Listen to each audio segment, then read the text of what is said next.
Welcome back, League fans, to the North American LCS Summer Finals.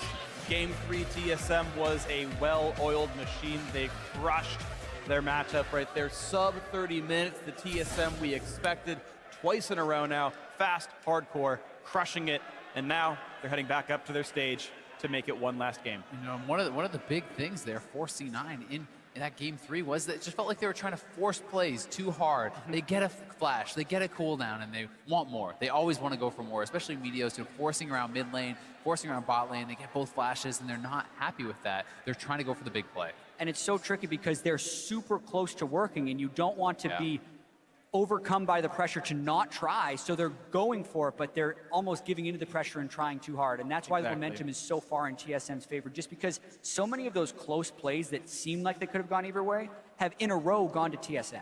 And you have to feel like when your top laner is doing so well in the 1v1, give him a chance to carry, give him a chance to make the plays on the top side of the map, to carve out his own advantages, play safe, wave clear, play 4v4, very standard, very safe, and let Impact do something. Let him draw pressure and then try to make a play. And unfortunately, that didn't quite happen. You saw glimmers of it. There was the three-man gank top side where C9 nearly killed the mid lane turret. It just took 7 seconds of solo time afterwards to knock it down. And there were elements, but it just wasn't quite enough. So here we go into what could be the final game of the series. C9, we know they can bounce back, but they've lost 2 in a row already. You have to wonder what the adaptations, if any, are going to be here for C9. Do they have the confidence to go back to something like Zach? Yeah, and there's so much they can do here, right? They don't need to necessarily ban Vladimir if they wanted the first pick it. I would love to see them take Jhin away from Doublelift. Also, people are talking about separating the Cassiopeia and the Rek'Sai because that's given a lot of mid-lane control to Bjergsen and Svenskar this whole game. There are a lot of things C9 could do. I'm just not sure what they're going to do. Well, the pressure's on, of course. TSM have been willing to take Jhin very early on in the draft. They've picked it roughly as their second champion every time so far this series. Maybe it comes in one more time. Never are these teams allowed to play Gangplank. Never is TSM allowed to play Karma or Sivir. Those bans haven't really gone anywhere. And I'm very surprised that Bjergsen has been able to play Cassiopeia blind into Jensen multiple times and not been meaningfully punished. Jensen should be able to crush a lot of people given the counter pick or even get advantages, but it's been Bjergsen actually carrying a lot of these team fights. And they just give up trying to counter pick it. They ban it. And there it is, the Cassiopeia ban. That may lead to the first pick of Vladimir. I know you've been mentioning several times, Jad, this season, and have not shown a propensity to playing the champion. So with TSM banning it, it makes you feel like TSM knows they do, or at least thinks they do. But they're taking a long time in this last ban. What's it going to be? Do you remove that option one more time? What are the first pick options? And it's Tahm Kench, so it could be the trade. Hey, if you take Gnar, we take Vladimir, or you take Vladimir, and we take Gnar, and those are both champions that have been very key throughout the playoffs. So now it's time to find out how much priority does C9 really put on that Vladimir.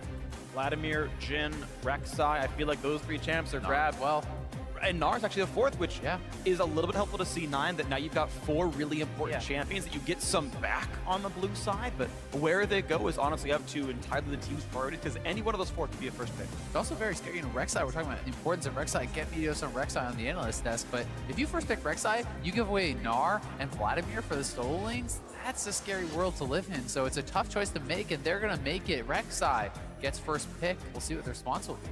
Willing to go into that scary world. Yeah. And I do actually wonder if TSM will lock in both their solo lanes too early, because that says exactly the type of team composition they'd want to play. I actually think they could do something like Vladimir Jhin. Certainly.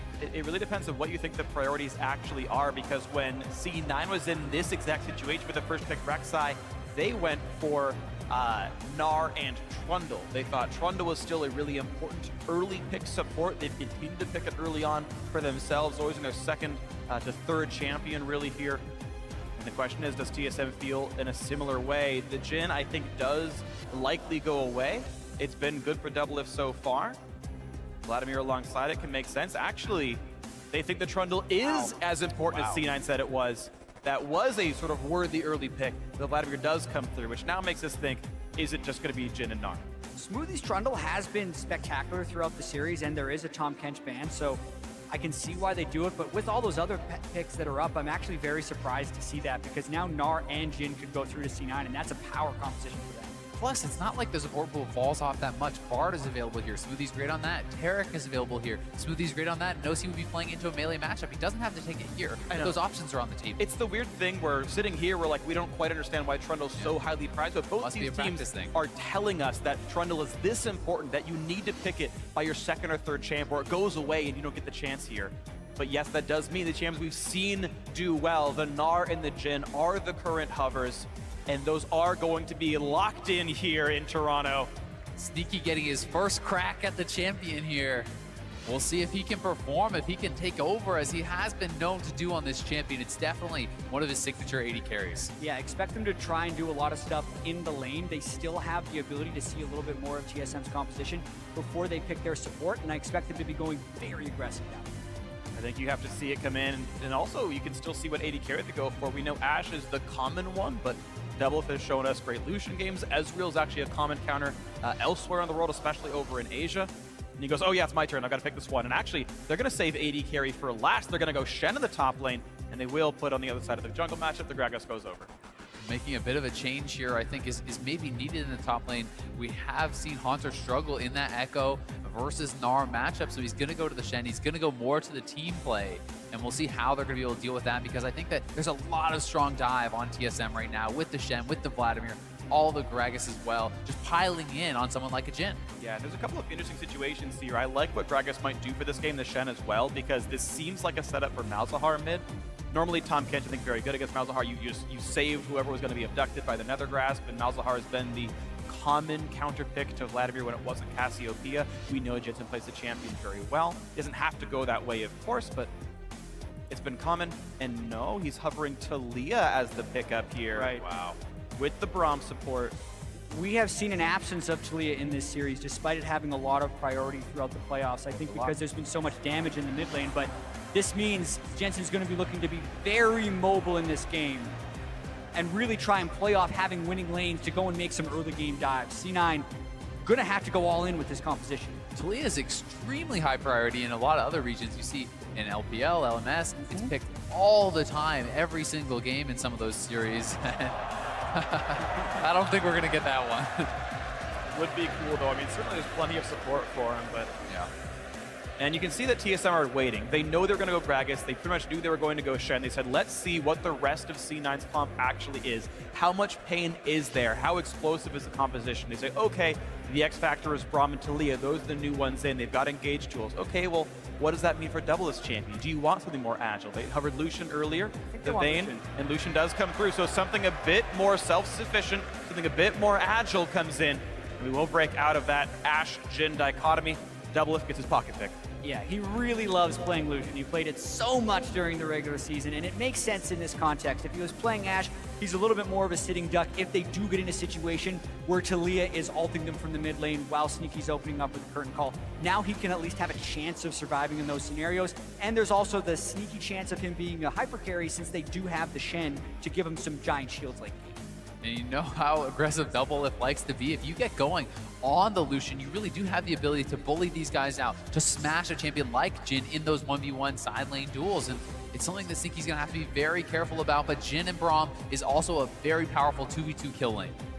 And you expect TSM to have some level of priority in the 2-on-2. I feel like Trundle's going to be good against any of these other tank supports, and Lucian known as a lane bully, but as you get into mid-game, it's really about how well you can play League of Legends, because you're in the face of everyone else. As Sneaky plays the sniper, it's going to be a much shorter distance here for Doublelift. So this might be the last time these two coaches shake hands here this season, as we might move on to this being the final game of the summer LCS. TSM one Nexus away from taking the crown yet again. So show us your support for your favorite team, whether here in Toronto or online elsewhere. Hashtag lock in, show your swag, show me what your team spirit looks like, whether you've painted your cat black and white or blue, who knows what it is. Let us see it. Yeah, do not paint your cat. Do not paint your cat. Disclaimer. I mean, I don't like cats, I'm down with that. They can be tormented as much as they want.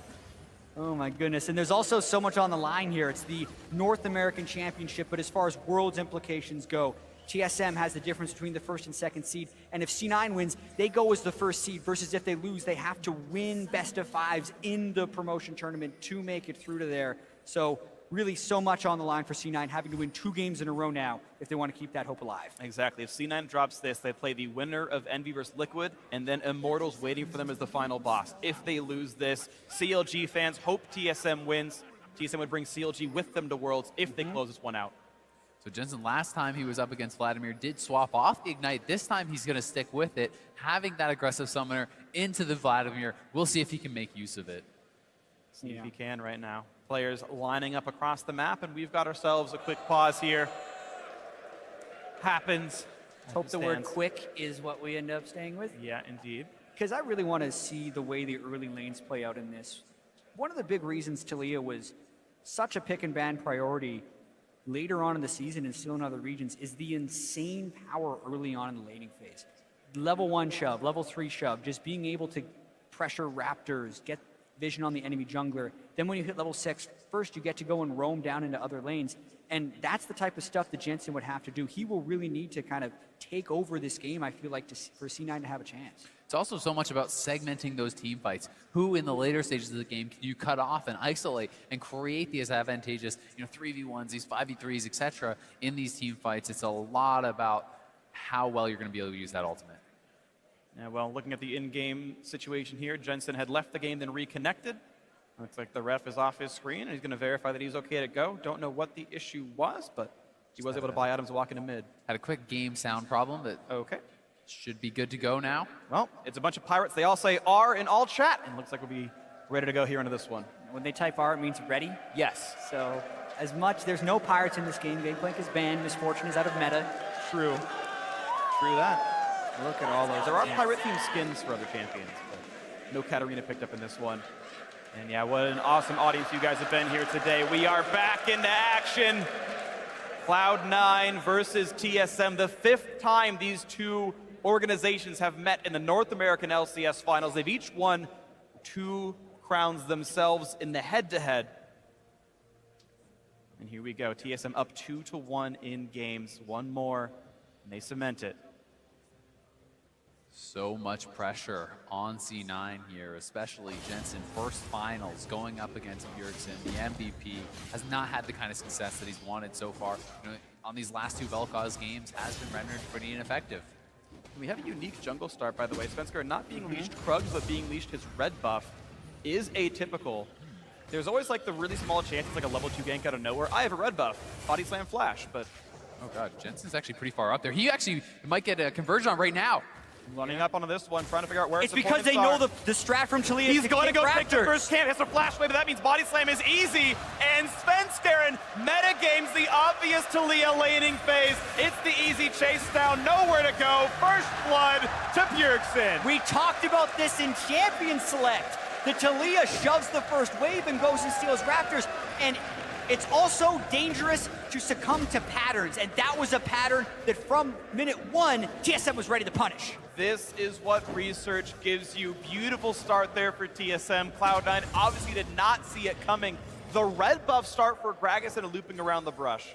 And they lose the blue buff right after that, and Jensen, completely unaware that this is happening. He has to know that he was dead as soon as he flashed there. Just no chance, even able to give it over to Bjergsen, the level 1 Vladimir, auto-attacking him down. And this could be disastrous for Jensen. Taliyah needs the early lane shove to get pressure elsewhere, but if they can get one back right here, double it. Here comes Meteos, flash knock, if they're gonna trigger the stun as well. Is it enough damage? Yes, it is. Sneaky, crucially gets the kill. C9 battling back, making a play on the bot side. The critical Rek'Sai coming up huge with a very good gank path. And I can't emphasize that enough, that had to work. If they failed on their flash gank from Meteos and they were losing in the mid lane, the Taliyah pressure kind of has to snowball against the scaling of Vladimir, but it does work. They get the kill on the carry, and they're back in the game. It's made even more important by the fact that Svenskar didn't have to use his flash to get that kill on Jensen. He can return to the mid lane. Jensen is very vulnerable for quite a few minutes still, and here is that bot lane. Once again, Meteos sneaks in from behind, full commitment, flash on Burrow. Doublelift cannot react. And this is another path that C9 was able to take that was probably a little bit distracted for TSM because the early gank went so well. But when Svenskar goes and gets that kill early in the mid lane, that means there's no way he's there for a counter gank, that Meteos passed for a quick level 3, into the jungle and the dive. Both of those are level 1 strategies, but with the way they interacted, it means both junglers actually end up getting a kill. There's even more fun interactions there at a very high level mechanically. Even though Doublelift never flashed, I don't think he ever had the opportunity to, because as Meteos is coming in, he right-clicks on Doublelift. If at any point in time he's in range, instant unburrow. If Doublelift flashes, unburrow. If Doublelift doesn't flash, Meteos flashes, unburrow. Either way, he's dead. Yeah, the only chance would have been to flash away early and try to hope that that gives you enough distance that Sneaky maybe doesn't flash after you and things like that. Right. But either way, he does have that summoner available for next time. That could be a very big deal here. Impact trading back and forth with Hanser. Uses Hop to trigger Hyper underneath the dodge zone and gets the damage in. Impact so far looking good in a matchup that I feel like also is supposed to favor Gnar laning phase-wise. But Hanser went for the team matchup, not necessarily the lane one. It definitely does, and I think it gets worse over time once they have that frozen mallet. Even if you land a taunt on them, you start getting damage out, which is kind of your way to win, taunting them in mini form. You just get so much damage back on the way out because you're running out. He's just proccing his hyper over and over. It's very tough to deal with. Yep. Yeah, there's definitely an exit cost to taking a trade at Hanser, but you know, as long as the entrance is good enough, it's still worth it in the long run. So far, it's just been very close. You're seeing the farm almost identical as that wave is right in front of his turret, and Impact takes the long walk back. And the most surprising place to see the identical farm is in the mid lane. Jensen died at level 2, burned his flash, and we were thinking the game could have fallen to complete disarray, but now he's sitting in full health, already been able to buy and get that lost chapter, and he's been able to keep the pressure on the lane early. He has been doing fine, but one of the critical things is once Bjergsen hits that Spirit Visage, hits those key points, but repeat gank at the bot lane. Doing it again. They can get it, the burrow down the wall. They've got a slow and a Biofrost to tag him. Double great flash and a dodge. He gets away from it. And now it's Biofrost running out of health, burning down, but he should survive Deathfire Touch. Fenn's coming down though. Okay, but it's still 3 alive, and there's no Trundle. I think there's no chance that gank works. He realizes that himself, drops the Trinket Ward, and goes into the jungle. And that's actually the last time they can go for that gank because Hanser's ultimate is up now on Shen. So if they do try an aggressive thing like that, it will be turned around at least until Impact gets his teleport back up. It's another reason Svenskeren is getting so aggressive in the jungle. You're kidding me. Steals it away. Actual insanity right here. Sven has been playing so well this series for TSM. He's been so aggressive, constantly winning these little smite fights, and they add up over time. It's so frustrating, and taking away that experience, taking away that gold, chip by chip by chip, is what edged him into a 3-level lead last time. Exactly, and if you think about the choices that Meteos made, the over-aggressive dives, like it wouldn't be unreasonable to think that he's just getting tilted off this, where he's just losing everywhere. He's not getting the kills, he's not getting the farm, he's getting nothing. Their swag, bright-colored pink ward gets killed off by Bjergsen, and yeah, tough stuff. Right now, though, 500 gold lead still does reside with TSM. They are winning by a little bit here as the top lane resets, and Impact hops out of attack range and walks away. And I think this top lane matchup is going to be super critical because a lot of times when you're on Taliyah, you'd want to actually gank that Shen, especially if Meteos can make it up that way. Because the more they can keep Hanser out, the safer their bottom lane will be. Dodge zone is down, Mega Gnar used, and look at the low health bars here on a Hanser. Flash is going to come in, that's enough damage, go to the source of the global, and he's been shut down. Global domination by C9. And while Impact has been creating his own advantages elsewhere, this could be the game where the whole Cloud9 team starts piling up topside just so they can stop the Shen from impacting it, and so they can get the most out of Taliyah and Rek'Sai. And Hanser has no TP. Impact still has his TP, gets that kill, gets a good buy, and he can actually look to impact the rest of the map. Shouldn't be too hard for him. You're seeing the dual lanes trade back and forth, a nice dodge and a snipe, and Biofrost realizes, okay, Smoothie's here, I can't go in for the auto attack. He kites away on this. Sneaky's Jin looking pretty good. He's got a kill, and he's right now tying Doublelift and farm as they shove this wave into the turret. This should be a convenient recall if they need it, but right now, both AD carries are actually fairly poor. There won't be any recalls for a while. But the ultimates are unlocked. We see very frequently sometimes that Jin will hit level 6, shove the wave, walk mid, and just go curtain call, burn a summoner spell. We saw similar patterns from Ashe throughout the split, but it really does feel like C9 is very tethered to this bottom lane throughout this series. Sneaky and Smoothie done very small amounts of roaming. Especially against the Lucian, there's going to be a lot of focus on trying to win this laning phase. He's going to land a couple of shots. Rude on a Biofrost. One more hit would stun, but it's not enough. That Jin had to reload. Doublelift goes back in and knows there's no auto attacks to come in. Hits Smoothie several times for only one punch in return, and looks like bullets hurt more than punches. Jensen's looking. He is being pinged out here. We'll see if they can actually get control. Try to set something up. All 5 can show bot lane. Meteos is on the Scuttle Crab here. He could have weavered walls in. Chose not to. They're going to be okay. Nothing really diving into the bot lane right here, but C9 does hold lane priority down there. You have to wonder if some of those overdives, if some of the mistakes from last game are affecting their decision-making a little bit, you know? Does that get into your head as far as, hey, it didn't go well last time, should we make the play this time? I think it's almost impossible for it not to at least be in the back of your mind. You're trying to be in the moment and only think about this game, but they know the tendencies that have happened prior. Double lift. He's got no flash. Coming out. Here comes the damage, and even Biofrost could die. There's no movement summoners up, and 2 jukes, crucial for Biofrost. Those could have killed him. Such a clutch move back and forth, such little wiggle room between the wall there, and he somehow manages to dodge those 2 shots. Really big for TSM to not fall behind in that dual lane, to keep the Jhin down, and just really well played there by Biofrost, playing at home in Canada. Quick slow on a Svenskern, but he's able to kill the pink ward out. C9 can only sweep and be sad that their kill wasn't worth as much. 2-1 so far, C9 making this game close, but no advantages really. And I have to give credit to Svenskern for out-farming a Tiamat Rek'Sai. Like, that is the thing that almost always out-farms when you're playing this jungle matchup, but Svenskern has the level advantage.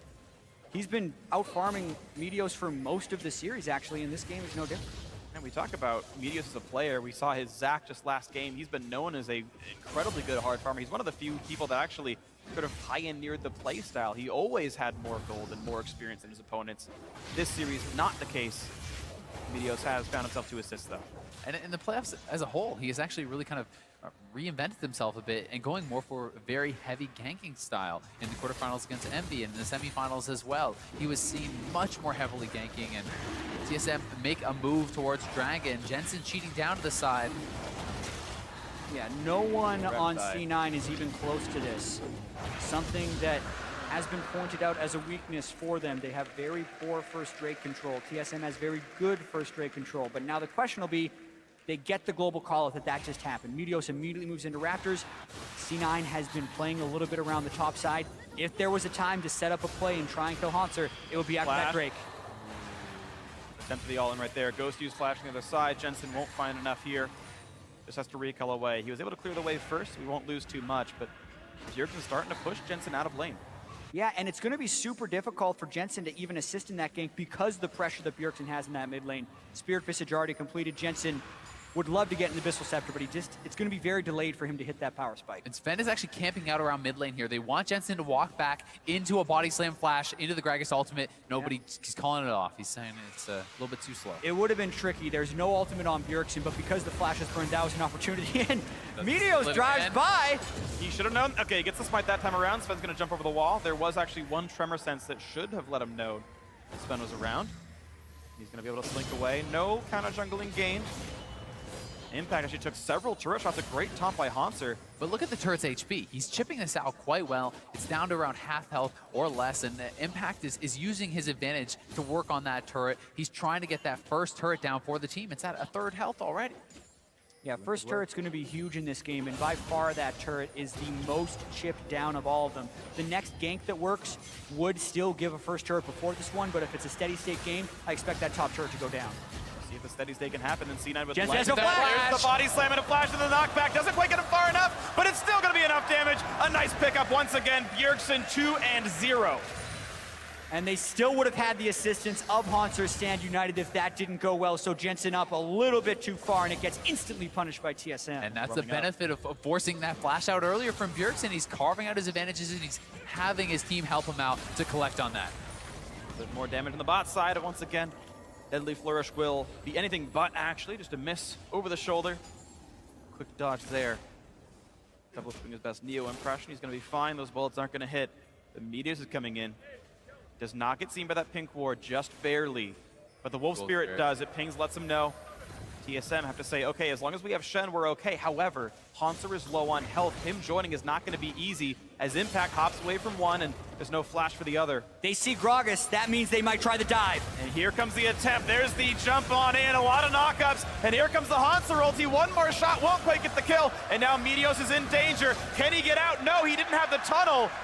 And just like that, Hauntzer pressing R turns the whole fight around. You got to consider that C9 somehow misjudged that entire situation. unless they can burst out over the Shen ultimate, it's not going to be a good time because they can't match it fast enough with Haunter's teleport, but they still want to persist because they really want that first turret goal. But Bjergsen is coming down. He has his ghost. He has his ultimate. They need to be careful about this. Jalea's nowhere to be seen just right now. I'm trying to figure out where she actually is. Actually part of the team. There we go. Hiding under Smoothie. Hiding in plain sight. Yeah, I was like, where is he? Not mid lane? He's not in the base. Where did he go? Oh, he's on the screen. It's because you expect him to be flying around on his ultimate, but he's been walking to all of these locations. It's another thing of this series. C9 hasn't been able to use their global pressure spells to create global pressure. The Ash Arrow has been completely ineffective. Curtain Call the same, and no Taliyah ult yet, but we got to watch this again. And here's this dive once again, and Doublelift gets right behind Biofrost, and you have to think maybe Vito should have just gone for Biofrost there, who already had the Braum passive on him. Had he procced that, they might have been able to at least get that support kill, but the Shen ulti there turns it around, and it's the TP used from Impact, which means Haunter has global advantage. His TP is still available. Yeah, and they really weren't that close to that kill. Now with 2-0 Bjergsen. Yeah, Media's got to be careful. Ben has ult. Wow, a big knockback by Svenskeren into the engage. Chemo Plague is on. Good damage on the Meteos. Running out of health pretty rapidly. One more hit will do it. Does he have the reinforcements? Juking as long as he can, but that will be a kill picked up. Bjergsen gets it. 3-0 now for him. A taunt lands for Haunter, but it will be Smoothie able to get away. Slinking out with his life, but now 4-2 kills advantage for TSM. Cloud9 about to knock down top turret, I think, though. I don't think there was any way that was going to work for C9. They just are not even close to having enough damage to kill off Bjergsen, who has a Giant's Belt and a Spirit Visage. And this is Jensen, who's quite a bit behind. There's just no way that was going to happen. They're over-forcing it. It feels like the nerves are getting the best of C9. Yeah, it happened a little bit in that last game after the first Zac dash didn't go the right way. They just pressed a little bit too hard. And now, why are you walking into a 2-0 tanky Vladimir that you have no chance of killing? It's backfiring, and it means first turret goes to TSM. And it's solo gold on the Doublelift Lucian. He's going to get a huge injection of gold. 650 going his way is really going to try to put him ahead of the Sneaky. First turret had gone to C9 in the top lane, but it's still turret gold going to TSM nonetheless. Taking it close, though, you can see 1,100 separating these teams. Not a huge margin. Either one could win this one. Biofrost taking a couple of shots, slinks away. It feels similar to the story of last game, where a lot of the hope is just on Impact here, but Smoothie getting aggressed on. Big culling in. Oh, nice job there. The shield comes in time. Svenskeren could not knock him back. And now another curtain call. Great pillar. Good job by Biofrost. Saves Svenskeren's life. Classy play there, just knows exactly what to do in the situation. No need to make it a close call. Oh, Impact going for the wraparound here. Wants to be able to run down Haunter. Yeah, there is no turret, and he's up about 20 farm right here, level 11. Here comes Taliyah. Each. Taliyah doesn't quite cut off a ton, but now he's going to knock Haunter back into the little pebbles. Impact's got the other side-ish. They have to kill him fast. The knock-up, a lot of here. damage coming through. Bjergsen's in. And it's not enough damage to kill off Haunter. Now the chain slow on a Vladimir. Not exactly easy for him either. Pulls away, does a bit of damage, but the Javelin, not Javelin, Boomerang is going to land. And that is a flash out from both solo laners of TSM. Yeah, really good job by Impact, creating advantages for his team once again. This guy has been incredible in the playoffs and is really the best chance for C9 to win this game right now. It's only down 800. C9 absolutely have the chance to turn this into a game 5. Clearing away the mid lane. The rock carpet comes down, clears the waves. He's going to have priority. And now it's really important that C9 can go for this Infernal Drake while Bjergsen doesn't have his ultimate on the Vladimir. It's going to be a little bit tricky because they don't necessarily have the vision control, but as they're already having to deal with the Super Flood Vladimir, being down 1 Infernal Drake, you can almost not imagine going down 2 and still thinking there's a high percentage chance of a win. Now C9 do have priority on top lane. They shove the wave pretty far in. Haunter's answering now, and Impact will recall to join this fight as fast as he can. A lot of attack damage on him. Double Thorn's Blade. Ninja Tabby in there as well, and we'll see what the play ends up being. Here comes Doublelift going for the chase. Sneaky's got to be careful. Juking left, right, but that's going to put him in range of a pillar. Where does he even go from here? Shenalty coming across. One more hit will do it. He's ticking down, and Doublelift, one dash will kill him. He comes in under the turret and gets that kill picked up. Bad news bears for C9's bot lane. They're down 1. Meteos also caught out. It's going from bad to worse. They're going to lose 2. TSM up now 6-2 in kills. And C9 still trying to fight, but it's a 3v5. They can't really get much. And ooh, clutch the shield came in time. That knockback could have been worse. We talked about the dueling prowess of Lucian in these 1v1s, and Doublelift flexing those muscles, pops the Ghost Blade, goes right in for that 1v1 kill. And it could very well set up the Drake for TSM. It's 10 seconds until Meteos could tunnel back.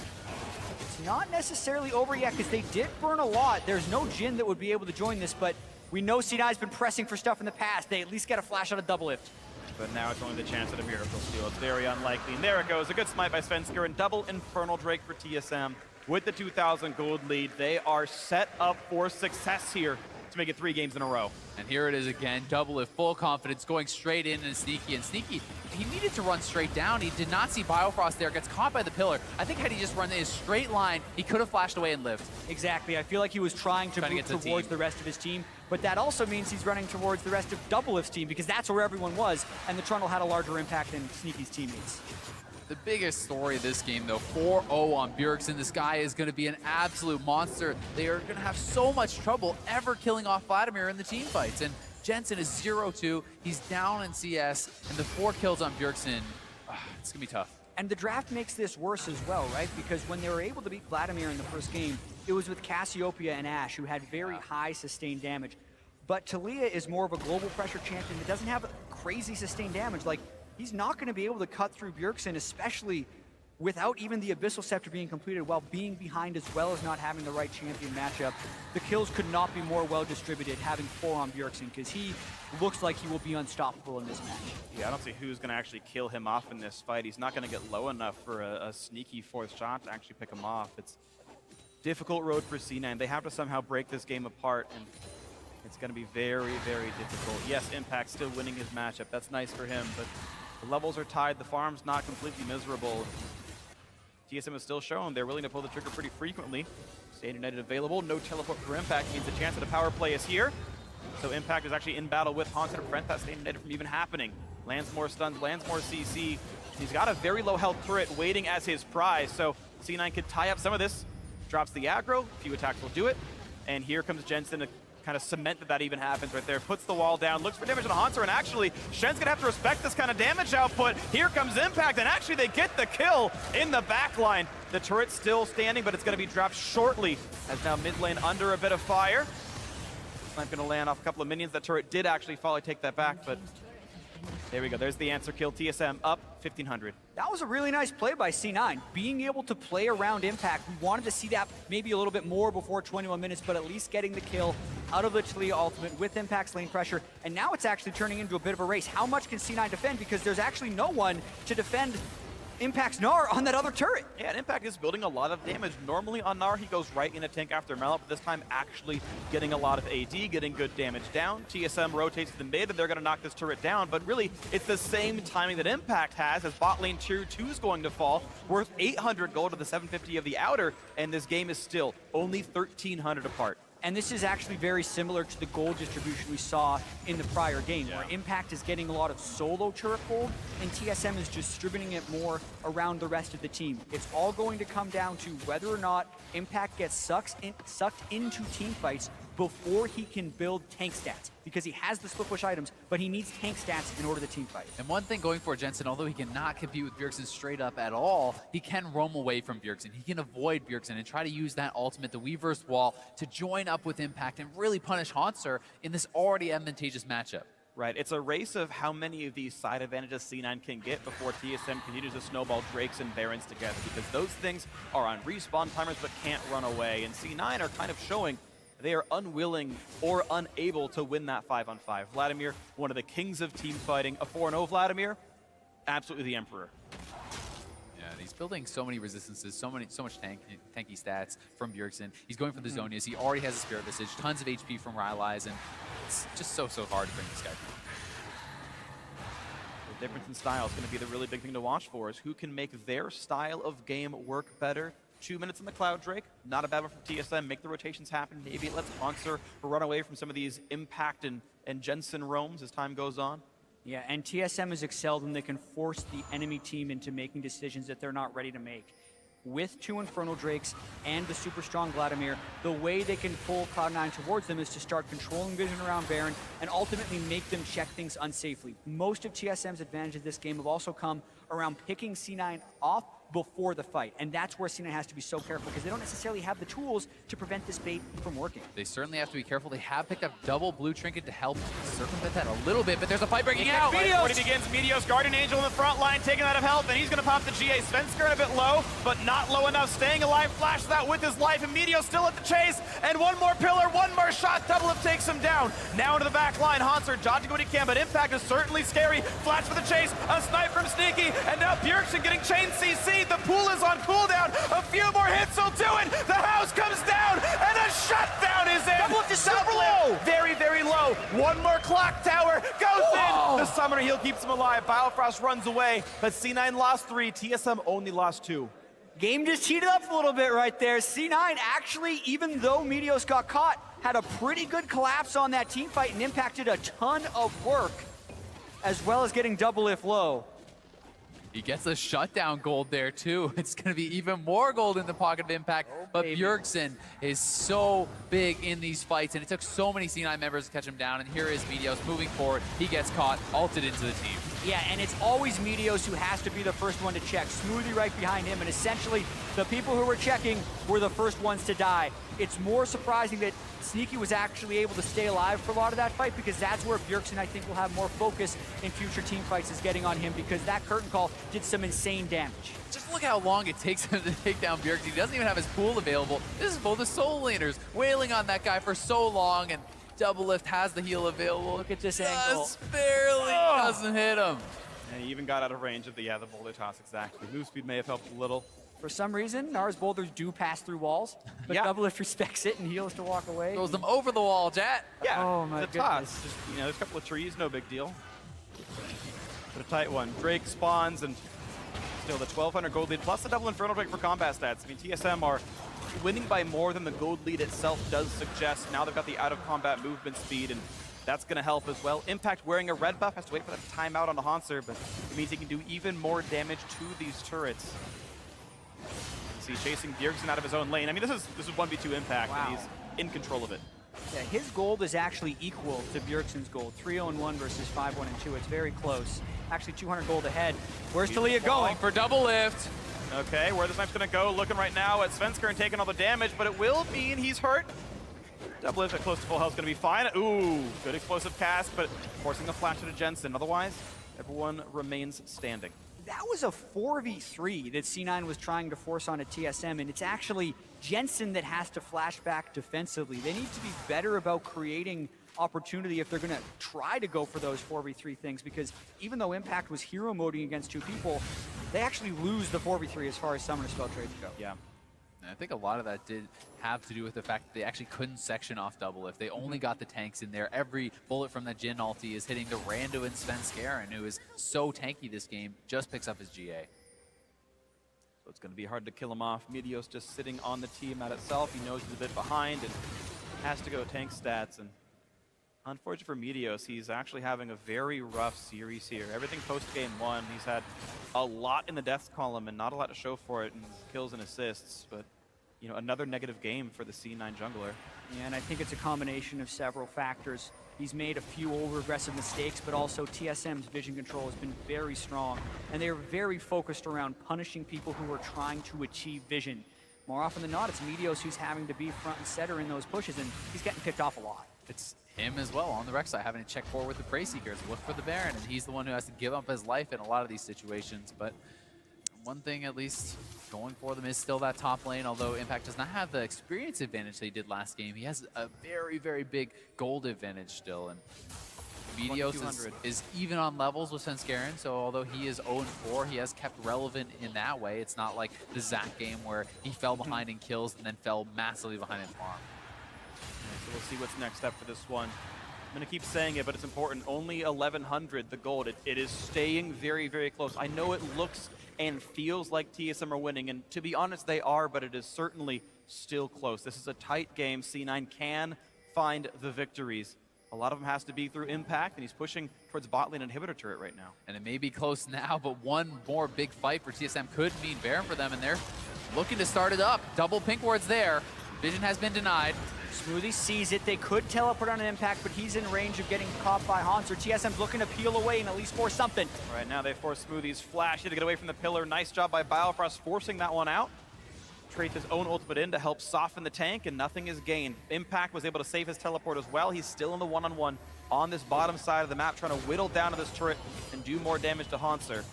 Yeah, they're just trying to buy time for Impact. That inhibitor turret is still very healthy. C9 Nice goes by to C9. mid lane, but TSM is on. Oh no, they're not. They're baiting the Baron. They say, yeah, you're going to finish turret, but you have to run at us for Baron right now. They could have started, but they're also not necessarily waiting to cut them off too quickly. It's And a now Meteos knows. pretty safe check for Meteos. And the Weaver's Wall as well. Yeah, C9 have a lot of tools to make sure they know what's going on. At this point, they can kind of see some of what's happening with TSM, They but might now Be careful though. C9's kind of on the wrong side of the map here. they need some teleport wards. Pillar's going to land on Meteos. He actually flashed away, didn't use his tunnel. It might have been on cooldown at this time. So Yeah, it was C9 on losing cooldown. some summoners, but C9 able to pick off the turret, which means the gold is now even.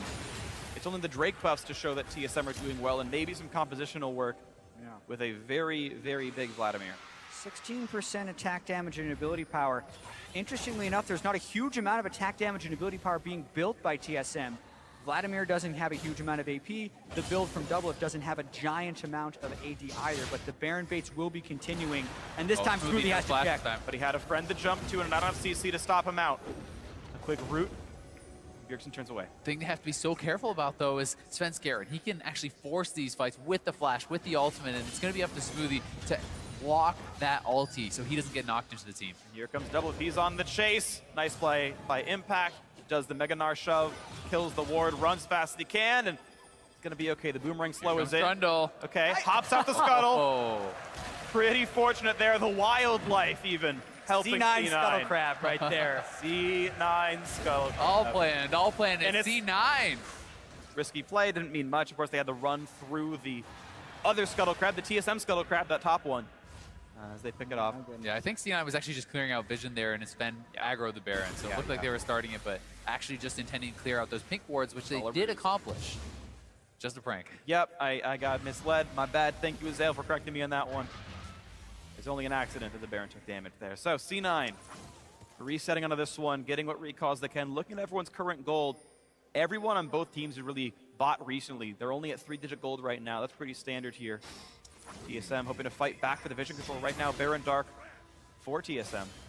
And even though this game is slowed down, we still have to think about the difficulties that C9 is going to have against Bjergsen's 5-kill Vladimir in team fights.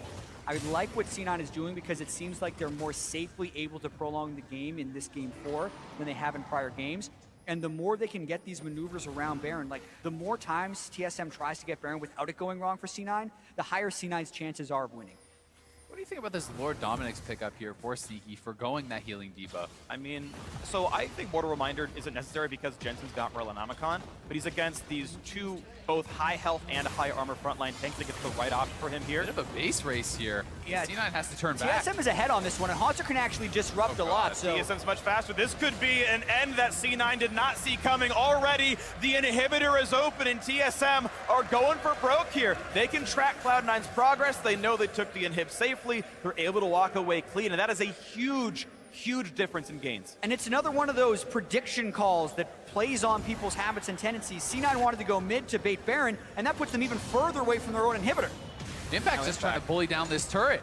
Right Well, now, this game it's is a 2-on-2. getting crazy. Yeah, Biofrost getting hit, dodges the snipe. Deadly Flourish not going to land there from Sneaky. He's been so good about those little side steps, Yeah. constantly dodging out those Jin CCs. And this is a rookie. This is, if we're talking about nerves getting to players, Biofrost seems the least affected of all players in his rookie split. And he said, I hope I don't tilt in the finals. Guess what? He's not. TSM goes for Baron. And with pretty perfect play from Biofrost, it's there. Bjergsen on the side. Tanking Baron Nashor. waiting puts up for the shield. collapse. They hit Biofrost, They and they got got him. That's one kill so far. Bjergsen's still waiting for someone to jump in a little bit too far, but now they see where he's there. The curtain call comes in, and the bot lane, a turret fell down somewhere, I think for Mid bot turret, lane. mid turret. Went down. Mid tier 2 went down to minion waves. Yeah, bot's still alive for now. And now you wonder if C9 is going to try and section these guys off. They're a supportless team. They do have the Nar numbers has advantage. TP. He's And coming Weaver's in. Wall's still up. They can completely cut them off. Here comes the play. Meteos' Guardian Angel finds the front line. The knockback comes in. Doublelift gets the ulti in. Here comes the battle. Smoothie has to kite back. Shield is on. Sven's going to lose his Guardian Angel as well. And here comes the revive from Meteos. He's going to go down. Bjergsen down to half. Here comes the battle back as Sven's going to lose his life. Both junglers now dead. 4v3, but Smoothie's injured. They've got to be careful.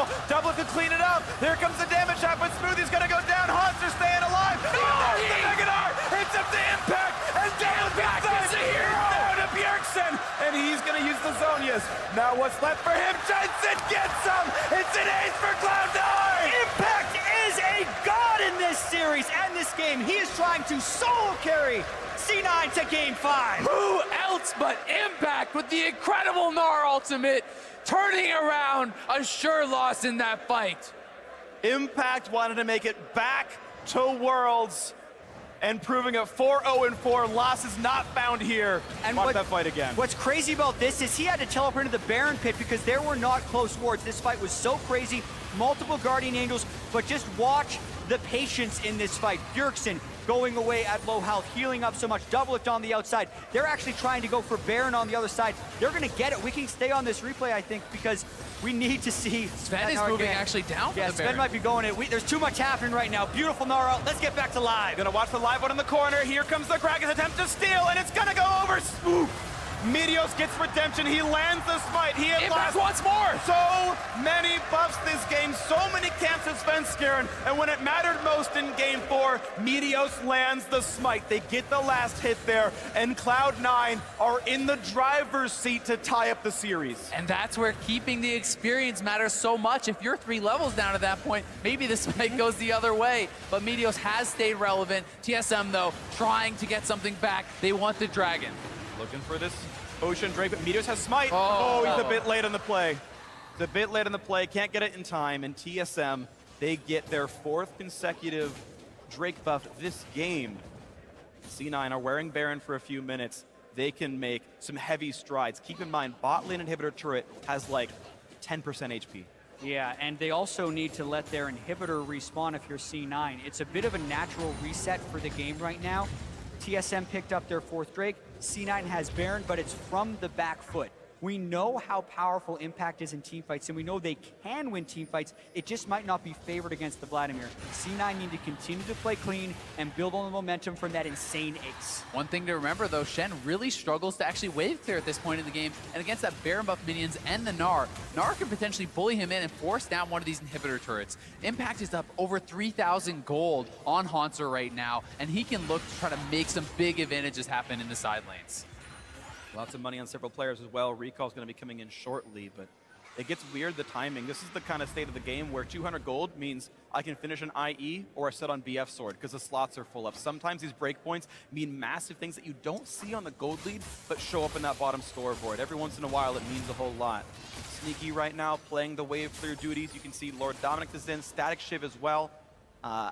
I think actually, I haven't done the math I meant to after the 3rd place series, but basically, you have so much raw attack damage from the flat armor pen, from going Yomus and going for the next armor pen item afterwards, that you start just wanting the multipliers that attack speed and crit actually give you on Jhin. And I know several of these high tier teams, they have analysts that just do build math for them, runes, masteries, items, and these guys have told them, you should go for a Zeal item 3rd, 4th. It's interesting to see the Shiv over the Rapid Fire, which is the traditional kind of Zeal item there for Jhin. People really prioritize getting that long-range 4th shot off, and can be massive at times, but C9 grouped up here, feeling strong, feeling like they can take a 5v5 at this point in the game. 1 minute left on Baron. Absolutely, and that'll be the question of whether or not Impact can get the split push up with the Baron at this juncture, because the danger for C9 is that TSM actually try and pull off an initiation. Svenskeren's got his flash up, and if they can catch them in a fight where Impact would be late to arrive, they could take control of this game back. But as of now, it's a split push that they're going to have trouble answering. Yeah, Bjergsen actually hanging around the mid lane there too. Was looking to see if Jensen would move too far up. Gonna get it. Wow. 5,000 gold lead now for Cloud9. Baron buff still on for one next minion wave. And this gold lead has to kind of battle against what Infernal Drakes will give you, but C9 feels like they've got the advantage for sure. They do, but gold lead or not, TSM has an incredible team fight. And we know Bjergsen can take these over, but they're trying to section them off. Looking for the play. Svenskeren can't join yet. Devil gets hit once. Jukes around Biofrost. Gonna take the last one, but still losing a fair bit of HP. That will be turret. another turret picked up. Baron buff is now timed out, though. So Here comes TSM Sven. might want to come in. Here comes the play. Bjerg in the back line. A great ulti by Smoothie to separate them. And He got the ulti up. He's got a stun, but he doesn't quite catch double lift. That man's okay on the Lucian. Carpet comes out. Bit of a knockback. They've got the 2 tanks here, and Mega Nara's over, so now Impact's more of a DPS champion. In goes Bjergsen. They've gotten away. Bjergsen can't get quite enough, though. And they trade back and forth. Hemoplague ends. C9 still alive, but they've got to limp out of this one. Root's going to land on Biofrost. Once more, the engage and an impact. Monster's behind them. Low. Looking for the play. A taunt coming across. Puts the Dark Zone in as well. Smoothie running out of HP. He's nearly dead. And Bjergsen gets one. The stun's not going to land. He popped the Zonias. C9 running out of health. They've got to run away from this one. Impact is nearly dead. Gets the boulder toss, and they get out only losing 1. They don't have enough damage to deal with Bjergsen. They have to back off. Such an intense fight there in the top lane. A matter of inches on either side. The game could have been decided. Ooh, that was a heavyweight bout right there. They were just swinging for so long. Tanks all over the place in this game, and defensive builds give you fights like these. And Bjergsen coming in here with the Shen ultimate, wants to get aggressive. Pocking that goes, such a good disengage ulti there from Smoothie.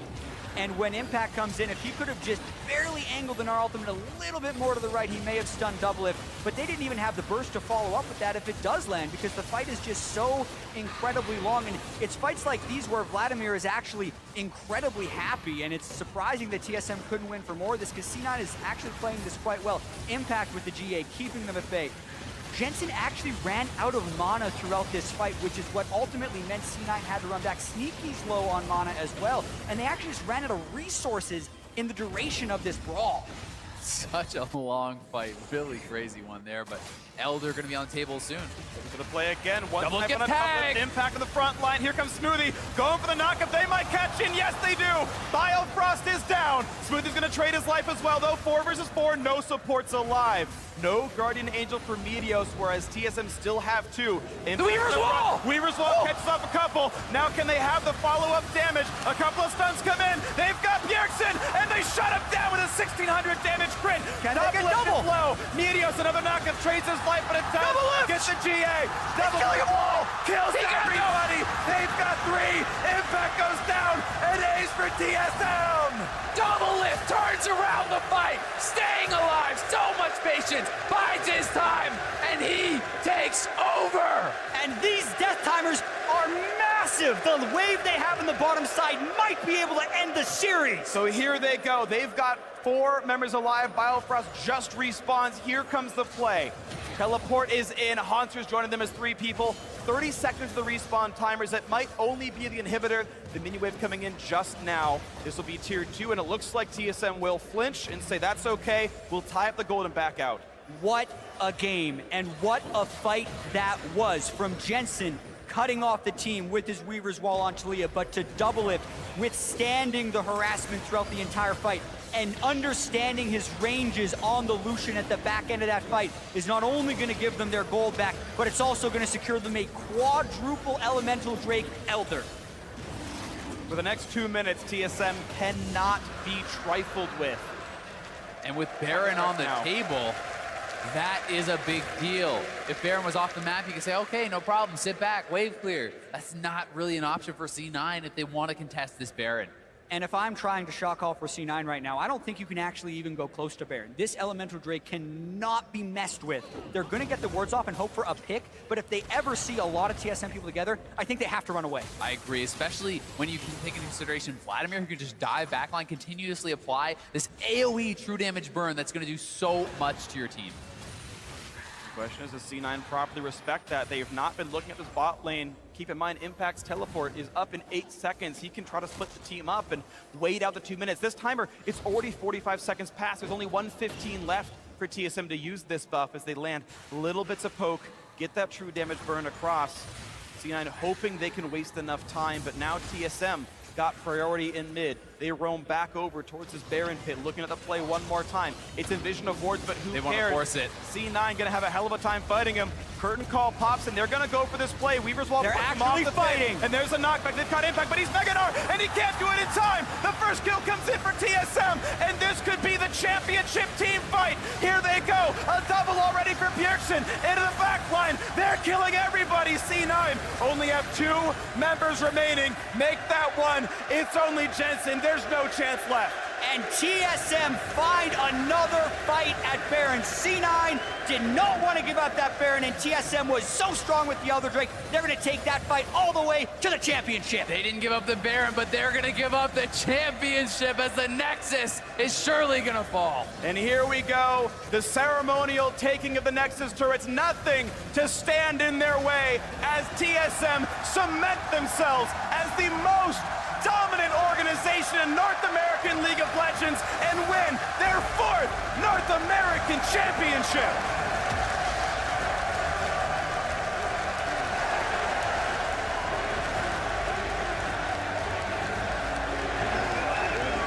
An incredible moment for these guys. You can see just how much it means to them. Disappointment last year in Vegas, and now finally victory is theirs. And the 4th game was the closest of all of them. They really had to fight for that last game. You're looking at Cloud9 right now, you can see the disappointment because they know they had some chances in that 4th game to force a Game 5. And now if they want to go to Worlds, they have to make it through the regional qualifier. Yeah, now it's either C9 or Immortals. Maybe it's like maybe it's Envy, but those are the 2 you look at. And yes, TSM can rightly hoist that trophy as the top dogs of North America.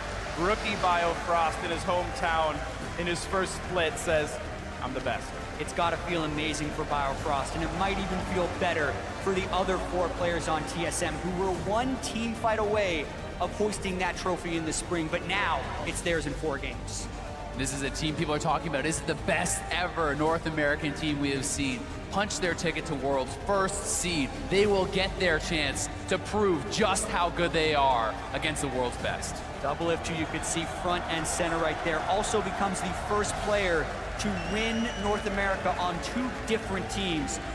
Biggest news of the offseason was Doublelift going from COG to TSM. He couldn't take down COG in the spring. He did in the summer, and he also wins the championship.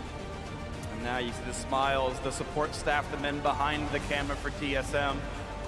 Of course, yes, the heartbreak for Cloud9. They know this was a winnable series, but it was a team effort.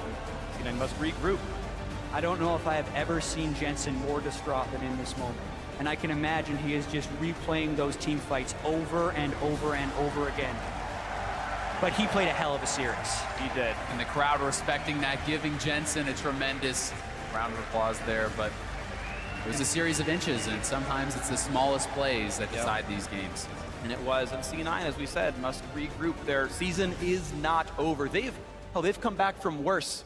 Last year, they were the 7th place team. They tie-broke to took 7th place and then went all through the regional qualifier, reverse swept 2 of those series, and then made it to Worlds anyway. Sadly, they got reverse swept in the group stage the other way around at Worlds, but now they come in as a team we know is strong, a team that has basically beaten everyone they're about to come up against in the regional qualifier. They wait for Liquid versus Envy. Okay, that's probably not too hard. Then they take on Immortals again, assuming they win, who they just beat last week. And you figure Cloud9's got to come into this feeling good. They certainly have a chance to beat Immortals, but that was not an easy series by any means, and it took a Herculean effort from Impact, who played out of his mind in that series, and now, you know, it's Immortals who win 3rd place. They're rejuvenated. They know they have another shot at these guys for redemption. Yeah, and we actually know a lot more about the way the world champion is going to look now. TSM is the #1 seed, COG is the #2 seed, and we know how competitive these playoffs were. The 5-game series we saw yesterday, the 4 nearly 5-game series we just saw here in the finals. It's going to be incredibly exciting, and TSM themselves have to be extremely excited about the team they put together and the journey they're about to take going towards the World Championship. It's going to be a whole bunch of fun to watch all the League of Legends as it unfolds throughout the rest of the year, but now we're going to hear from the whole team in just a moment. First, though, going to check with Zyrene for his initial reactions from the North American all LCS kill leader, Doublelift. Thank you very much, gentlemen. North America, your 2016 Summer Split Champions, TSM!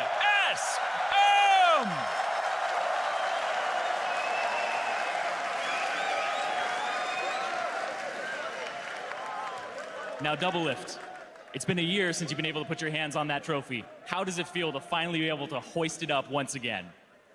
Oh man, when I still stand by this one. The first time I won in Season 5 Madison Square Garden was like probably the best day of my life. And then losing narrowly in the finals last split, I think this was just like redemption for us, and for me.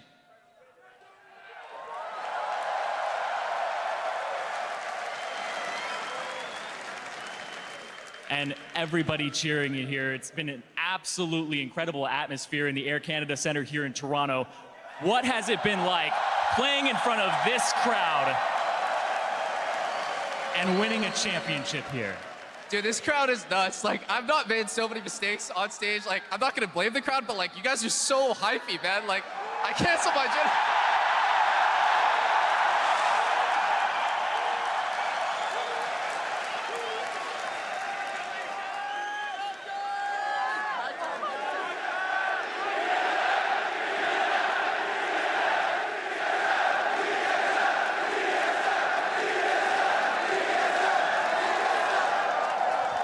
And my final question for you, Double Lift.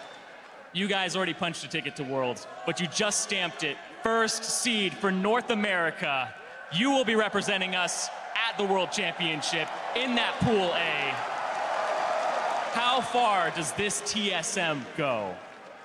I could not have been prouder of my teammates. Like, everyone stepped up to the plate when it really mattered. Like, I'm super proud to be able to represent NA. I'm really happy that I was able to play in Canada, which was like, in a long time coming to have an esports event. And I'm just gonna do you guys proud at Worlds. Well, congratulations, Double Lift, once again. Your 2016 Summer Split champions, TSM.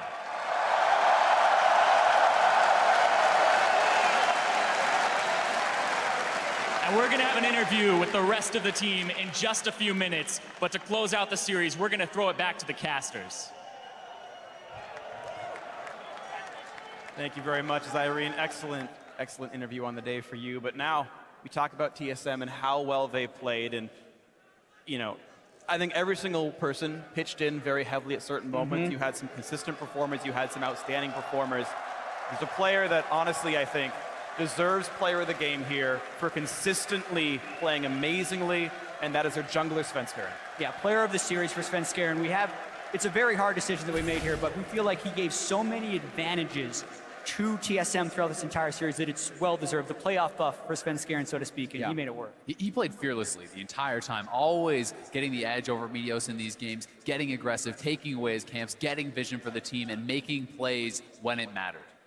Yeah, honestly, just like crushing it. It made Meteos look completely outclassed. His score lines by comparison, meteorically better here. You know, Sven played just incredible League of Legends. He got his lanes ahead. He found those ganks that tilt the matchups a lot of the time. And, you know, in a match where you were seeing TSM get solo killed or getting killed without any jungle intervention, Svenskeren comes in the next few games and goes, not going to happen on my watch, pops people up, makes them all happen. And I think just did so much work. Yeah, you think about the way some of these games turned around, like game 2, very early on, Svenskeren gets a kill for Bjergsen on Jensen in the mid lane. Yeah, and then the game 4 mind game when they start at red buff so they can punish Jensen when he's going for Raptors was such a tone setter in what turned out to be an incredibly close game, but was the clincher for the championship. Yeah, you imagine if Vlad didn't start out 2-0, 4-0, this game looks very, very different, but TSM had all the Drakes and the Elder afterwards because of all the early pressure. Thanks, Svenskeren, for making that one happen. So a beautiful series for TSM, and now for another perspective on that series, let's head back into Pastry Time, who's standing by with Cloud9 support.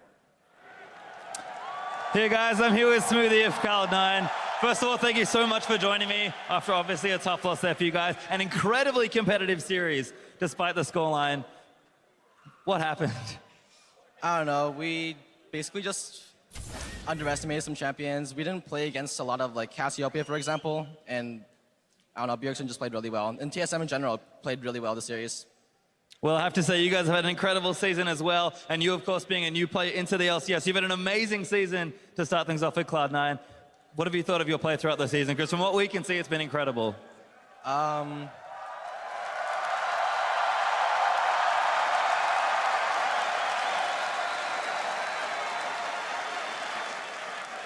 Well, thanks for you to say that, but I don't know. It's always just a journey, like who improves most, and like this time I just won, I guess, and I don't know. It's been a long journey, and my team has taught me so much, like before I joined C9, I had no direction. I didn't really know how to play the game or anything. But I don't know. It's just been pretty awesome being on C9, and I wouldn't want to be anywhere else.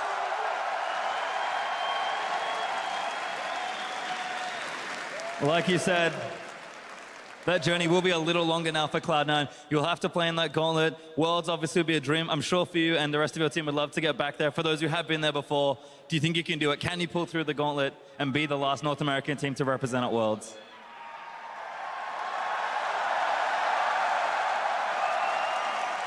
Yeah, I think C9, we're really strong, and we're going to keep improving for the gauntlet, and we're going to make it to Worlds. I guarantee it. Well, before we go, we've heard the crowd already. We know it's your home country here in Canada. How's it been to play in front of your fans, and do you have anything to say to them? Because they have a lot to say to you. Being in Canada is a great honor. I haven't been back to Canada in like a year since I started playing competitive, so it just feels really, really good to be back here, and I miss everything about it.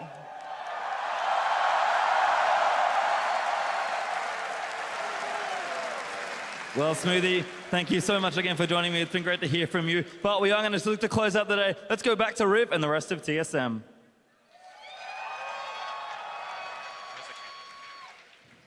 Thank you very much, Pastry, and it is a very huge pleasure to be joined by your 2016 North American LCS champions, TSM.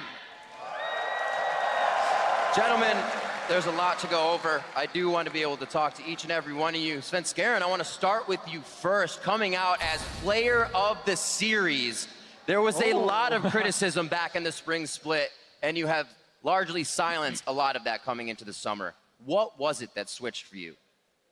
I think it's just mainly that we got a lot of team synergy more after the first split, and I think my teammates trusted me a lot more after I did well in last playoffs. So coming into the split was a lot easier, just adapting and playing well as a team because I knew all my teammates trust me. And he's hitting the gym, dude. SoloScared, let's go.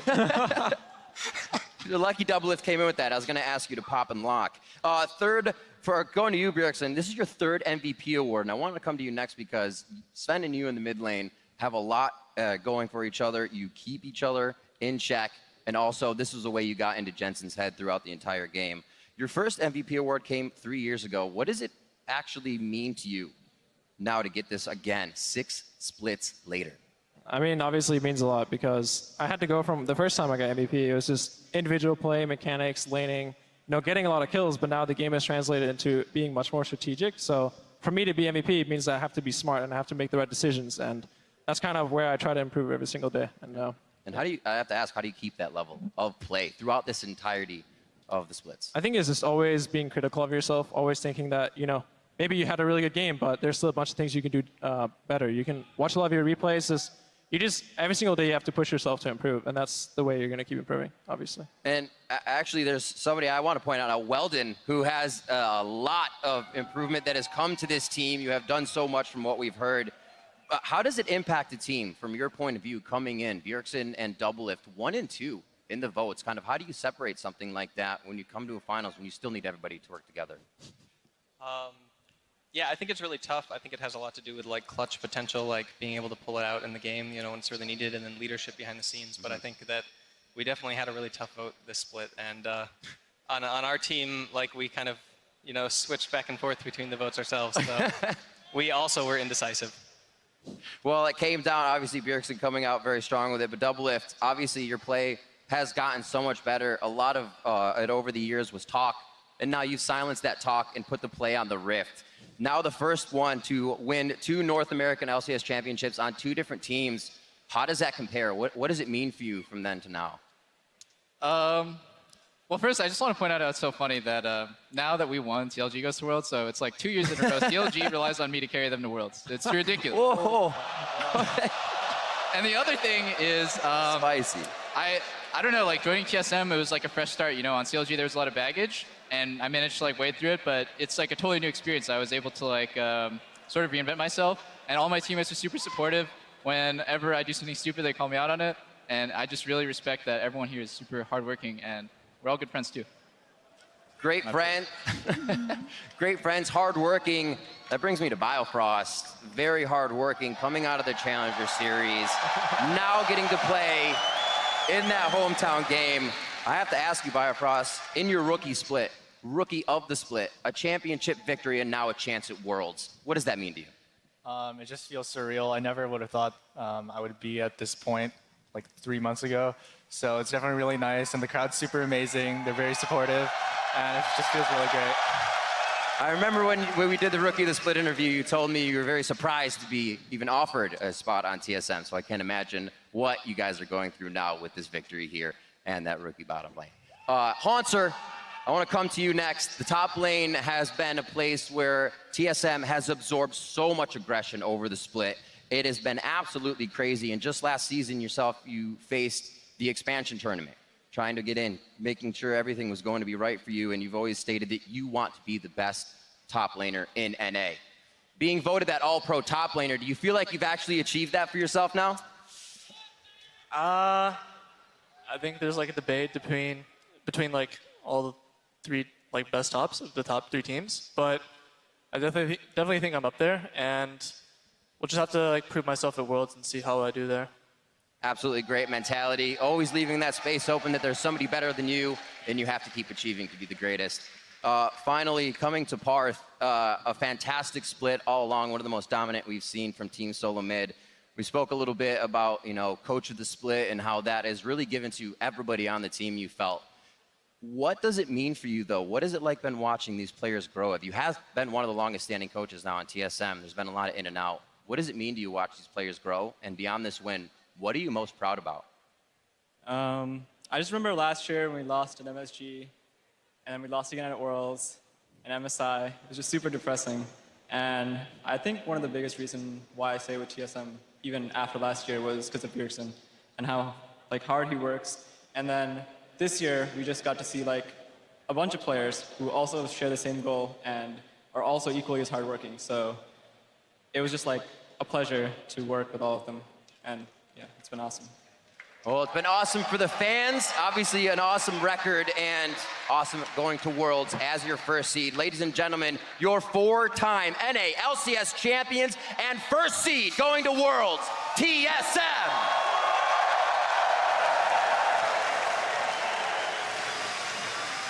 Now for more on closing thoughts, we're going to head it over to Freak Chat and Azale. Thank you very much, Riv. And, well, this is the last time we get to talk here in front of this amazing audience here in Toronto. What else do you guys want to say about this incredible match? It's been really great. And I think about Team SoloMid's journey from losing the finals in Madison Square Garden and seeing the crowd chant CLG, the name of their biggest rivals, to coming here to Toronto for a super hype crowd to then chant TSM has got to feel great for them. And just the journey that Bjergsen and Parth and those guys have gone on is really impressive.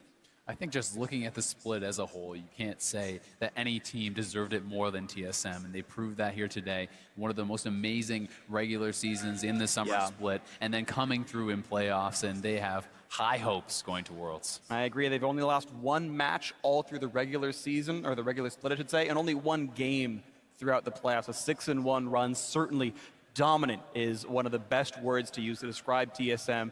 You heard Doublelift say, I'm going to do you guys proud. I'm playing for North America. We've worked so hard. I love all of my teammates. We're all good friends. We've all got this goal. And now the next stop for TSM is representing North America, a region that's gotten smashed so often at Worlds. We're the butt of so many jokes, but now picking up where CLG left off at MSI. Coincidentally, bringing them along to World and saying, let's go, let's make this one count. Every year there's refreshed hope. Hope springs eternal for North America. TSM does actually look very good. And as long as they can maintain a fast style of play like they got back to towards games 3 and 4 of this series, I think they have a chance to make some noise. And I think that with their performance here today, that gives them that confidence to continue playing aggressively. And you saw even throughout that series, the progression as that confidence was built to play more and more aggressive, to play more and more decisive. So as long as they can keep that happening, I know it got slowed down because they were nervous, and the question is, do these players get nervous going into Worlds? I know in the semis it was like, ooh, CLG upset us twice in a row in the finals. We don't want that to happen here. And then game 1, it happened again against C9, but they shook that off, and if that form remains, then that's a really big deal here. Yeah, and I think that's why games in places like this are so important for their growth, because the pressure is never higher than when there's 15,000 plus screaming fans, like as you're walking on stage and hyping you up. And you could tell they were a little jittery at the start of the game. But by those final team fights in Game 4, they were playing at the top. Absolutely agree. So that's going to do it here for us. Thank you so much, Toronto. We're going to send it down to the analysts, though, to close out the weekend. Great cast on the day and the weekend to everybody, gentlemen. And now to finally discuss what has gone down on the weekend, I do have to... Thank you. Congratulations, 3-1. You voted correctly. The only one on the deck. Oh. TSM would take it. Little did you know, Rev, I was a TSM fan all the long, black and white. Look at this. There we go. I dressed black and white. All right, well, these guys live in a delusion. Yeah. We're going to talk about why you actually thought TSM was going to be able to come out victorious in this series. The biggest thing to me was just, I think, how they matched up. We identified that, like, individual skill-wise, they seem very similar, but I think TSM over the course of the season has always found ways to just make plays happen. They're not always the biggest, the flashiest, and I think we saw a great example of it where in this game, Bjergsen's able to get the flash off Jensen, and a minute and a half later they come back and they're able to kill him. It's those kinds of plays that they've been making over and over again to the point where I thought that over the course of a series they would make more of those kinds of plays to win the whole thing. Also, it's their ability to deal with failures, right? These games were not perfect. Both teams were making mistakes, and yet it's the team that's able to come back after making a mistake and then follow that up with the correct play over and over, without going down that path and spiraling out of control. And it takes kind of switching things up at the last moment. We're going to bring up our first replay here to get into that because this was absolutely crazy. So many questions to go around this is, why don't we see things like this more? But let's focus on We this see first. Sven starting red buff, and we've seen Talias do this time and time again, and just such a great play. As soon as we see them, you make the read, not even from how Jensen's playing the lane, but just from the pick itself. Talias have been doing this all the time. Exactly. Just from that play alone, Bjergsen's already winning lane. Lane's over, you've lost. Yeah, and I think that's such a big thing, too, because the whole plan of C9 there was, you have the stronger bot lane and top lane. You get the Talia out of lane at 6 and starts trying to snowball those lanes. And the fact that she was kind of getting dumpstered in the early parts, partially due to that play, it just set up the early game to go in TSM's favor, which obviously, it didn't snowball as hard as we might have thought, but getting through that early game through the strength of the mid lane play was pretty And it important. slows Talia down so much. You're You right. want to see that champion go to the side lanes with her ult non-stop, and we barely saw it, and that just has to do with how much pressure she was under from that first blood play. And it's so disheartening to play a game where right from the start, 2 minutes in, the main focus of your plan is already fallen through. The importance of planning, right? Going into the game, they planned this from the champion select screen, right? And that gave them such a big, lead in the early game. As you said, it wasn't over after that, right? Meteos made a really good counterplay on the bottom side to get something going for Cloud9. That's why this ended up being so close. To try and focus on the double lift lane and try and get him behind. And like you said, the planning is so interesting. What you can go back and see with Bjergsen continuously taking the Cassios. The last time that's then banned against C9, so they'll probably take the Talia. Oh, great, we can use that Talia strat. There could be so much that went into this, and it could have just been that pick ban. But you see how TSM has these things played out already. And the last 2 games came down to just about those last 5v5 fights. We're going to bring up now 40-30 into this game with double lift going huge. And this is what these fights take. We saw Impact doing the same thing on the other side to try and win it for them. Oh, God, this was such a hard-fought, game in itself, and then this fight in particular was just so close. This wall by Jensen's actually going to be really good to split up double lift from the rest of the front line, and they allow C9 to just focus the front 2 most members, with double lift not really being able to throw any autos in here until right about the very end. They get the critical kill onto Bjergsen, and they see double lift low, but he had saved the heal. Something that double lift does so often, keeps on baiting at extremely low health, saves his defensive cooldowns for that last second to draw you in, and then the counterattack from TSM. And the heartbreaker for me was watching C9 do this every time. They're so good at the fights. They started off, they know what to look for, but they keep pushing just too hard. And every time they push too hard. Oh, my heart, stop that. That reaction so many times. They pushed too many times where they shouldn't have. Instead of playing the TSM game where you take the advantage and then you pull back, look for it again, and eventually each chip away is going to be bigger, they keep looking for the massive play. We want to ace you right away, and that's just not the way that the current meta is played. And it's a double-edged sword, right? It's so easy for us to be like, oh yeah, that's way too hard. But in the same thing, oh, why are they waiting so long? Why aren't they taking these opportunities? League of Legends is such a strategic game now. It's all about good decision making. Yeah, it was a split-second decision for Jensen. They flash in there, which puts him right into the culling and just gets blown up. And a second ago, he was close to full health. And they had the lead, right? They had just killed Bjergsen. Yeah, you think that fight's going so well and just other way. It's how it happens. That is League of Legends. And now with our Summer Final Champions crowned, we can take a look back at the completed playoff bracket.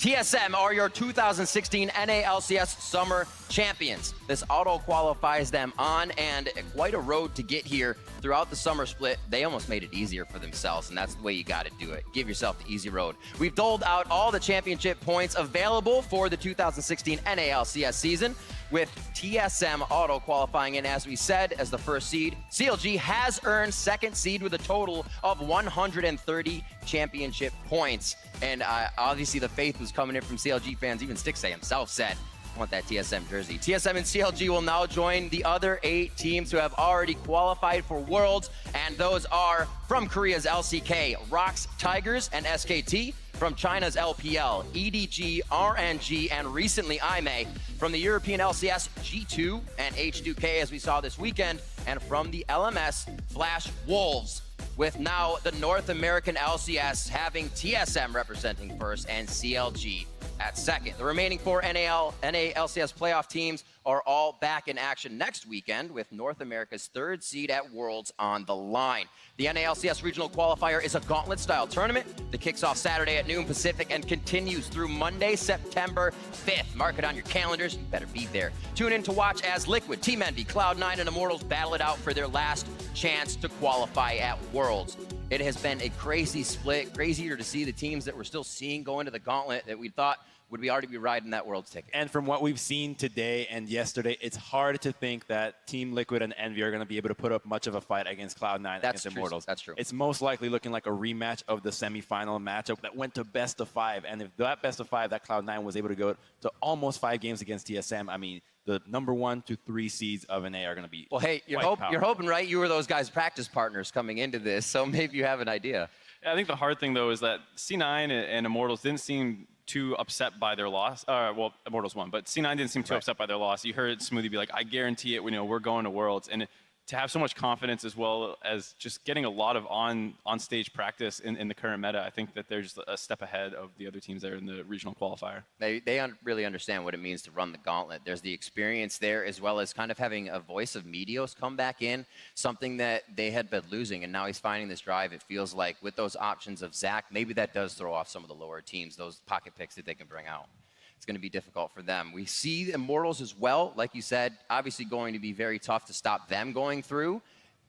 Is there any chance? Do we see somebody maybe knocking them down because of what happens to them at the end of this gauntlet is going to be extremely exciting. The number 2 and number 3 placing teams from Summer are fighting for that one spot, and only one person gets to go, right? Because CLG made it off of points, so they get to slip right by them.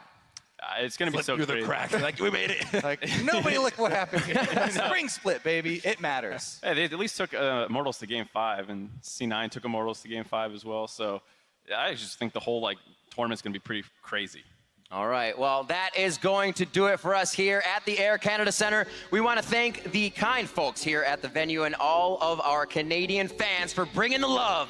Now, for myself, the casters, analysts, and the entire live broadcast crew, thanks for joining us here, and I think I can say for all of us, oh, Canada! We'll see you at the regional qualifier. Yeah, Canada!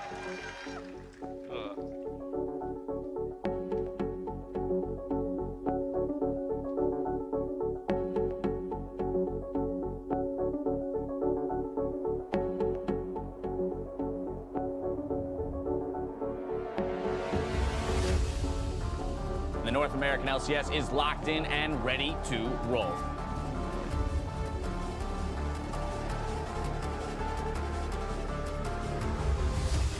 I want to get your thoughts on Biofrost in his LCS debut. I love him. Right? Bjergsen with another kill! 7 feet on the 2. Rudy diving back in, but the damage is massive. TSM undefeated in the North American LCS. They've been unstoppable. Touchdown for Babby. Here's Fobelter. Huge ulti back in. Scoops them all in. Fobelter's in the house. Envy are 4-0. Oh my god, dude, the Matrix. I'm Morpheus is Neo. Boom, baby. A nice knocking goes out of the bar. Oh! your expectations, Energy, because you're all going down.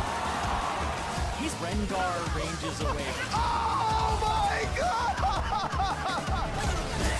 A quadra-kill for Sneaky. The pentakill to save the game. He's going for the Penta. Pentakill for Jensen. Wild Turtle's out. It's the pentakill. Fuck you, Doublelift. This is not your Penta. Oh, is it? Oh, shit, it is. Doublelift brings up the pentakill. And Nori's on the Nexus. They're able to spoil TSM off the back of a Nori. Another kill. Phoenix One have done it. They have defeated TSM. Oh, yeah. Here we go. Hunt is in. Look at Mark. Oh, Doublelift gets 1,000 kills. All right, I love you guys. I love you guys. 뭐 어떻게 될지는 잘 모르겠어요. 근데도 저는 충분히 뭐 좋은 친구 아니면 형 동생 사이로 남아 있을 의향은 있어요. It's the 3-0 for Echo Fox to hold on to their spot in 2017. Then we bid farewell to Energy Esports. Well, this is like our last opportunity to actually show like how good we can be. It's do or die right now. We can prove that even else is gonna do well. I want a 3-peat, and I know we can do it. Stixade, Phoenix going in, Stixade gets the finish, Virgil turns around on the ultimate, and what a ridiculous outplay! Counter, Logic, Gaming, move on to face TSM!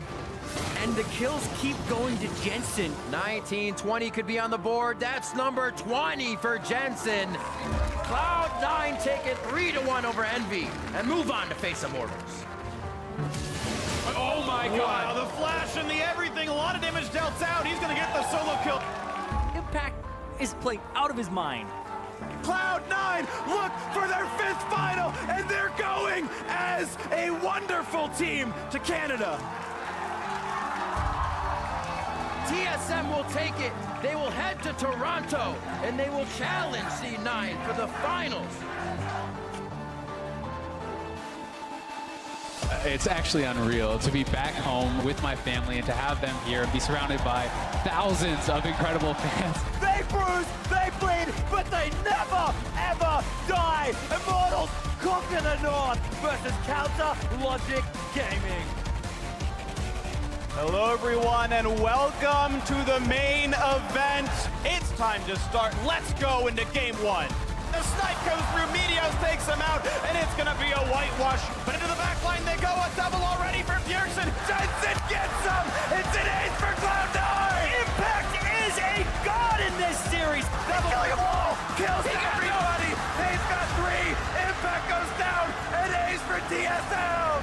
TSM cement themselves as the most dominant organization in North American League of Legends and win their 4th North American Championship. Disappointment last year in Vegas, and now finally victory is theirs.